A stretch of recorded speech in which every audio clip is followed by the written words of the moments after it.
사도행전 17장 16절 말씀부터 22절 우리 다같이 뜻을 생각하시면서 공독하시겠습니다. 바울이 아덴에서 그들을 기다리다가 그 성에 우상이 가득한 것을 보고 마음에 격분하여 회당에서는 유대인과 경건한 사람들과 또 장터에서는 날마다 만나는 사람들과 변론하니 철학자들도 바울과 쟁론할세 어떤 사람은 이르되 이 말쟁이가 무슨 말을 하고자 하느냐 하고 어떤 사람은 이르되 이방신들을 전하는 사람인가 보다 하니 이는 바울이 예수와 부활을 전하기 때문이로라. 그를 붙들어 아레오바고로 가며 말하기를 내가 말하는 이 새로운 가르침이 무엇인지 우리가 알 수 있겠느냐. 내가 어떤 이상한 것을 우리 귀에 들려주니 그 무슨 뜻인지 알고자 하노라 하니 모든 아덴 사람과 거기서 나그네 된 외국인들이 시간을 쓰지 않음이더라. 바울이 아레오바고 가운데 서서 말하되 아덴 사람들아 너희를 보니 범사에 종교심이 많도다. 아멘.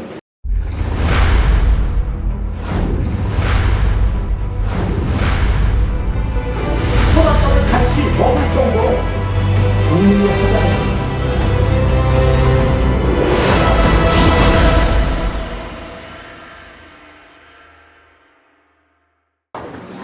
오늘은 퀴즈를 드림으로 설교를 시작합니다. 학생들 잘 맞춰보세요. 유네스코에 등재된 세계문화유산 1호. 유네스코에 등재된 세계문화유산 1호. 예, 오늘 성경에 나타난 아덴 지역이 있습니다. 아테네의 파르테논 신전, 아크로폴리스라고 하는 그곳에 있는 파르테논 신전, 아크로폴리스가 세계문화유산 1호입니다. 또 퀴즈 드리겠습니다. 악법도 법이다 라고 말하고 죽어간 사람, 소크라테스. 또 퀴즈. 너 자신을 알라 그렇게 말하는 사람, 말하는 철학자. 네, 답이 나왔어요. 소크라테스. 제가 왜 이런 말을 하는가 하면 오늘 본문 말씀의 배경이 제가 퀴즈 드린 그 모든 퀴즈 속에 담겨져 있습니다. 그리스 아테네에 가면 파르테논 신전이 있습니다. 그 파르테논 신전 건너편에 보이는 자그마한 언덕이 있는데 그 언덕이 지금도 아레오바고 언덕이라고 지금까지 불려지고 있습니다.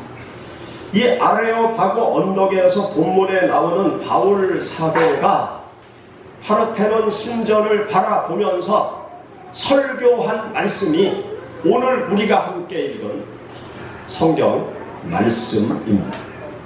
우리가 함께 읽은 본문 말씀 여러분들 다시 보시죠. 우리 19절 말씀과 22절 우리 다같이 공독하겠습니다. 그를 붙들어 아레오바고로 가며 말하기를 내가 말하는 이 새로운 가르침이 무엇인지 우리가 알 수 있겠느냐. 22절 바울이 아레오바고 가운데 서서 말하되 아덴 사람들아 너희를 보니 범사에 종교심이 많도다. 여기 보면 아레오바고 가운데 서서 바울 사도가 하나님의 말씀을 선포했어요. 본문에 나오는 이 아레오바고는 역사적으로 아주 의미가 깊은 장소입니다. 이 아레오바고는 소크라테스와 관련성이 있어요. 이 아레오바고 언덕에서 그리스의 철학자 소크라테스가 기원전 399년에 사형 언도를 받고 그리고 감옥에 수감되고 그 근처에 있는 감옥에서 독배를 마시고 악법도 법이다 그러면서 제자들이 탈출할 것을 종용했지만 독배를 마시게 되었습니다. 왜 소크라테스가 기원전 399년에 그 위대한 전 인류의 사상을 이끌어갔던 소크라테스가 사형 언도를 받게 되었는가 하면 젊은 사람들을 잘못된 방향으로 이끌어가고 있다. 그렇게 그러한 죄목을 씌워서 이 소크라테스에게 사형 언도를 내린 거예요.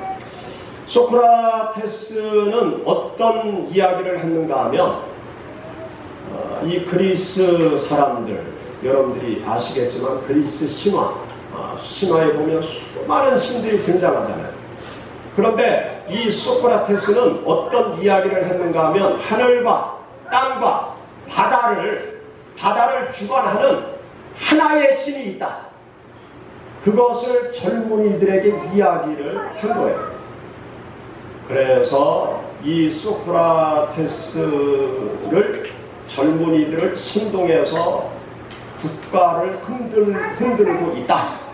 그렇게 죄목을 붙여서 이 소크라테스에게 사형 언도를 내리고 그에게 독약을 먹게 해서 죽게 했습니다.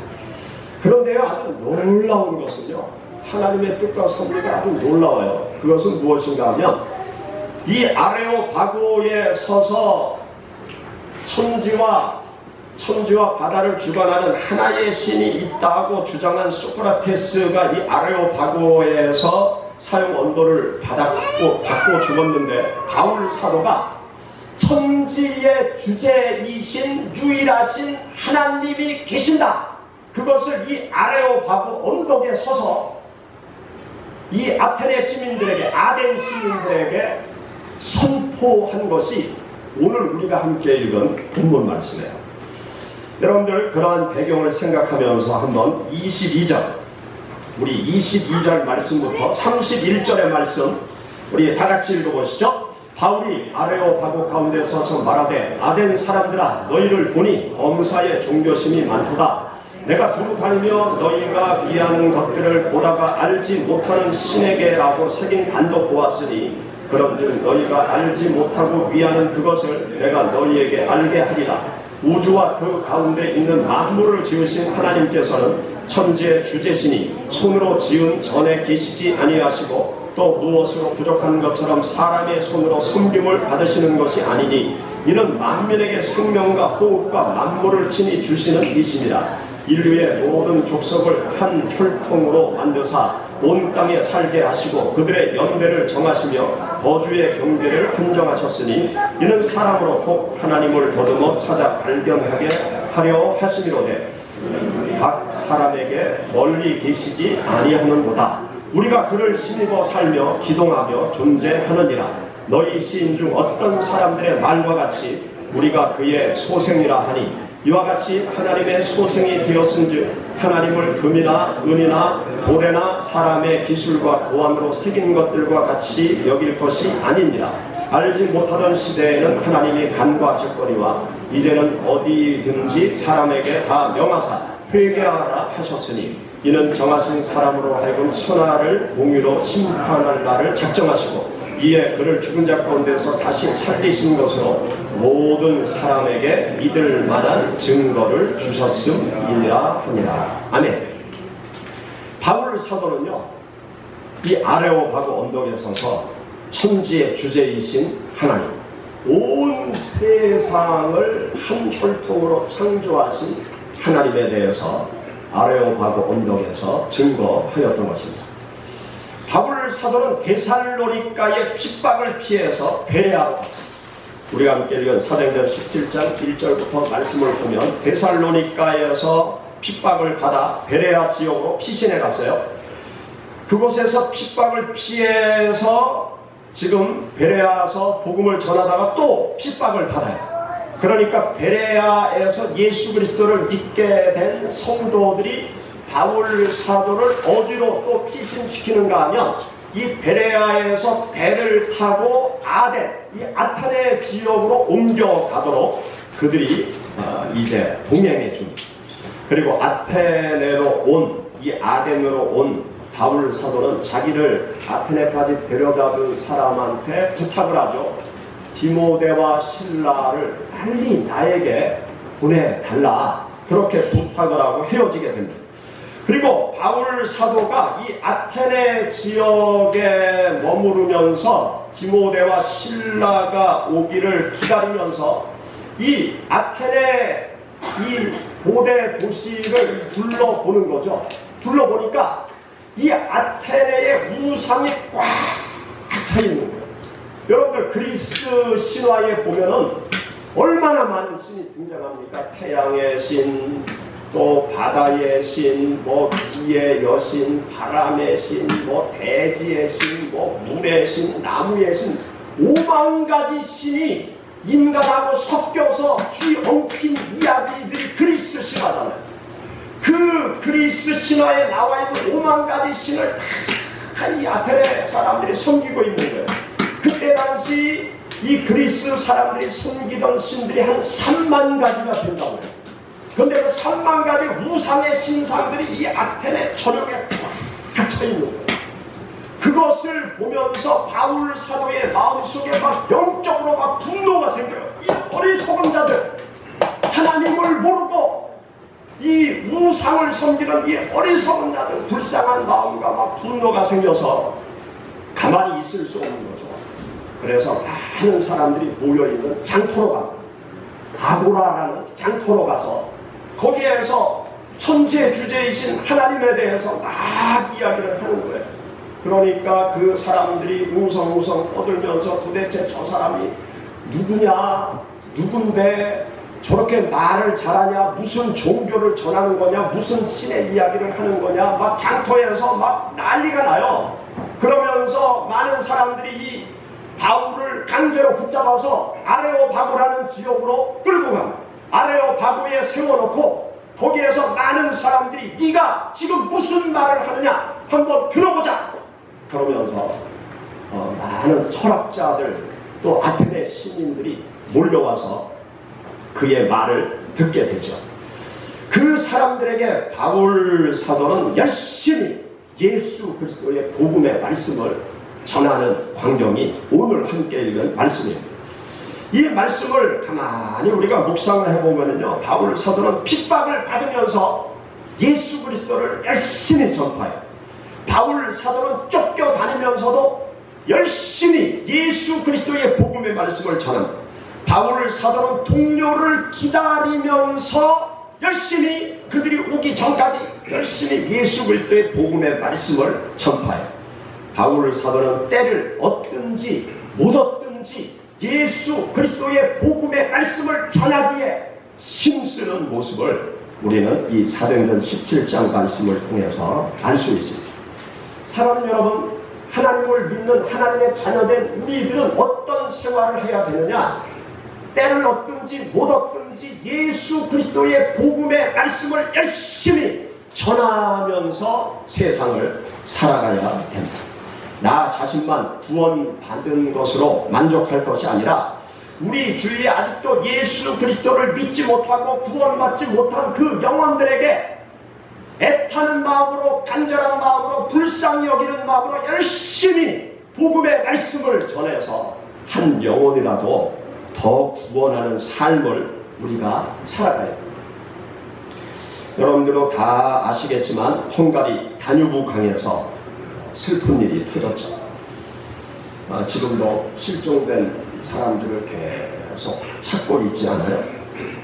그런데 그 유람선 전복 사고에서 살아난 사람들이 7명밖에 안 된다고 했잖아요.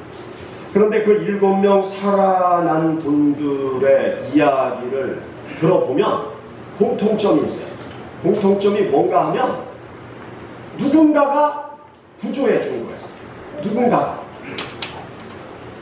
그 유람선에 타서 배가 부딪히는 순간을 경험하고 살아난 사람들의 얘기를 들어보니까 이렇게 큰 유람선이 다가오더래요. 그래서 저게 계속 다가오면 안 되는데, 멈춰야 되는데, 그런데 와서 꽝 박더래요. 그리고 바로 배가 전복이 되었죠. 그렇게 전복이 되어서 갑판 위에 있는 사람들이 물속에 빠졌는데 그 중에 살아난 7명의 사람들의 공통점이 누군가가 구해주는 거예요. 한 사람은 물에 떠내려 가는데 다른 배에서 자기를 건져줬대. 또 한 사람은 물에 빠져서 이제 위험한 상황이 됐는데 자기 앞에 다행스럽게 이 두 명 튜브가 보이더래요. 그래서 내가 저걸 잡아야 살 수 있다 그래서 사력을 다해서 그 구명 튜브를 붙잡고 살았다는 거예요. 그리고 한 사람은 또 물에 떠내려 가는데 저쪽에 구명 튜브를 탄 사람이 자기한테 밧줄을 던져주더래요. 그래서 얼른 저 밧줄을 잡아야 산다 그래서 그 밧줄을 잡고 자기도 구명 튜브를 붙잡고 살아났다. 또 한 사람은 물에 빠져서 떠내려 가는데 자기 앞에 이 플라스틱 PT병 하나가 떠내려오더래요. 그래서 PT병 하나를 딱 잡고 그 PT병의 부력을 의지해서 살아났대요. 그리고 또 한 사람은 수영을 하다가 더 이상 지쳐가지고 할 수 없어서 물을 먹으면서 꼬르륵 죽어가는데 다른 여자 청년이 수영 잘하는 여자 청년이 자기를 죽기 직전에 구조에 주어서 살게 되었다. 그 살아난 사람들의 모습을 보면서 누군가에 의해서 구조된 그분들의 이야기를 들으면서 우리가 생각을 해야 됩니다. 세상 모든 사람들은 죄와 사망의 급류에 휩쓸려 내려가는 사람들과 똑같습니다. 가만히 내버려 두면 육체의 죽음과 영원한 지옥의 형벌의 자리에 갈 수밖에 없는 사람들이 세상 많은 불신영혼들이에요. 우리가 구원의 밧줄을 세상 사람들에게 열심히 던지는 일을 해야 됩니다. 구원의 길을 찾는 영혼들에게 예수 그리스도의 복음의 말씀을 전파해야 합니다. 내가 예수 그리스도의 복음의 말씀을 전파하는 것은 세상 영혼들에게 구원의 생명의 밧줄을 던져주는 것과 똑같아요. 그들에게 구원의 손을 내미는 것과 똑같아요. 구원의 튜브를 던져주는 것과 똑같은 것입니다. 예수 그리스도의 복음의 말씀을 세상 사람들에게 던져주면 그들이 붙잡고 그들이 마음속에 영접하고 구원을 받는 역사가 나타나는 것입니다. 어떤 집사님이 계셨어요. 이분이 말기암 판정을 받고 병원에 투병 중에 계셨습니다. 그런데 이 집사님은 말기암 환자임에도 불구하고 병원에서 열심히 예수 그리스도의 복음의 말씀을 전하는 거예요. 그러니까 주위에 있는 사람들이 이러쿵 저러쿵 말을 합니다. 하나님을 믿는데 왜 암에 걸려? 지나 잘 믿지. 그러면서 비아냥거리는 사람들이 있어요. 좀 가만히 있지. 그렇게 몸이 아픈데 왜 이렇게 나대면서 다니나. 아유 불쌍찮은데 그렇게 말하는 사람들도 있었어요. 그럼에도 불구하고 이 집사님은 시간이 있을 때마다 암병에 걸려서 죽어가는 사람들에게 열심히 예수 그리스도를 전파합니다. 시간이 흘러갈수록 몸이 쇠잔해져도 이분은 계속 예수 그리스도의 복음의 말씀을 전합니다. 그렇게 예수 그리스도의 복음의 말씀을 전하는데 어떤 사람들은 거부하고 비아냥거리고 그러는데 한 분이 그런 이야기를 하네요. 나와 똑같이 암 말기로 고통스러울 텐데 어떻게 그렇게 웃으면서 편안한 모습으로 생활을 하십니까? 어떻게 해서 예수 그리스도를 그렇게 기쁨으로 전하십니까? 나는 예수님 믿지 않는 사람인데 예수님 믿는 당신을 보니까 나와 너무나 차이가 난다. 다른 사람들과 너무나 차이가 난다. 당신이 믿는 예수님이 궁금하다. 도대체 예수님이 어떤 분위기에 말기암 고통 중에 있는 당신을 그렇게 평안하게 만들고 웃게 만들고 복음을 전하게 만들고 그러면서 한 분이 예수님을 믿는 그러한 일이 일어났다는 것입니다. 사랑하는 여러분, 우리들은 어떤 환경 속에서도 예수 그리스도를 전파하는 하나님의 자녀들이 되어야 합니다. 하나님께서 나에게 축복을 주시면 축복 가운데 나에게 은혜 주시는 하나님을 우리가 간증해야 합니다. 내가 어려움 속에 빠져 있을지라도 어려움 속에서도 함께 하시는 예수님, 이 어려움을 이겨나가게 하시는 예수 그리스도를 우리가 열심히 전파해야 되는 것입니다. 여기 본문 말씀을 보면 바울 사도가 핍박을 피해서 이 아테네 지역으로 와서 디모데와 실라를 기다리다가 회당에서 복음을 전하고 장터에 가서 복음을 전하고 또 사람들에게 이끌려 아레오바구에 서서 복음의 말씀을 전하죠. 그런데 복음의 말씀을 전할 때 바울 사도가 공격을 당해. 또 어떤 사람들은 비아냥거려요. 어떤 사람들은 관심이 없어요. 그런 여러 가지 반응을 보이는 것을 알 수 있어요. 여러분, 사도행전 17장 32절부터 34절 우리 다 같이 읽어보시죠. 그들이 죽은 자의 부활을 듣고 어떤 사람은 조롱도 하고 어떤 사람은 이 일에 대하여 내 말을 다시 듣겠다 하니 이에 바울이 그들 가운데서 떠나매 몇 사람이 그를 가까이하여 믿으니 그 중에는 아레오바고 관리 디우누시오와 다말이라는 하는 여자와 또 다른 사람들도 있었더라. 아멘. 여기 말씀을 보세요. 바울 사도가 복음을 전할 때 조롱하는 사람들이 있었어요. 또 믿기를 뒤로하는 사람들도 있었어요. 그런데 놀라운 사실은요, 그 사람들 가운데 예수 그리스도를 믿기 시작한 사람들이 있었다는 사실입니다. 그 사람들 가운데 구원받은 사람이 나타났다는 사실이에요. 우리는 아무도 몰라요. 누가, 언제, 어디서, 어떤 순간에 예수 그리스도를 믿게 될지 우리는 아무도 몰라요. 우리가 해야 될 일은 무엇인가 하면 열심히 복음의 말씀을 전하는 거예요. 내 삶의 자리에서 열심히 예수 그리스도의 복음의 말씀을 전하는 거예요. 그러면 그 가운데 비아냥거리는 사람도 있고 거부하는 사람도 있고 문을 닫아가는 사람도 있고 그냥 관심 없는 사람들도 있지만 내가 전하는 복음의 말씀을 전하는 사람들 중에 구원을 갈망하는 사람이 예수 그리스도를 믿고 구원받는 역사가 일어난다는 사실입니다. 누가 구원받을지 몰라요. 누가 구원을 애타게 찾을지 몰라요. 그 사람을 위해서 우리는 나의 삶의 자리에서 내 주위에 열심히 예수 그리스도의 구원의 밧줄을 던져야 해요. 열심히 내 삶의 자리에서 예수 그리스도의 복음의 말씀을 증거하며 지금 당장은 아니더라도 1년 후에 10년 후에 아니 죽기 직전에라도 예수 그리스도를 믿고 구원받는 놀라운 역사가 여러분 주위에서 일어날 수 있는 것입니다. 사랑하는 여러분, 여러분들의 삶의 자리를 아레오바고로 삼으시기 바랍니다. 예수 그리스도를 선포하고 증거하는 아레오바고로 삼아서 많은 주의 영혼들을 구원하시기를 주의 이름으로 축원합니다. 같이 기도하시겠습니다. 우리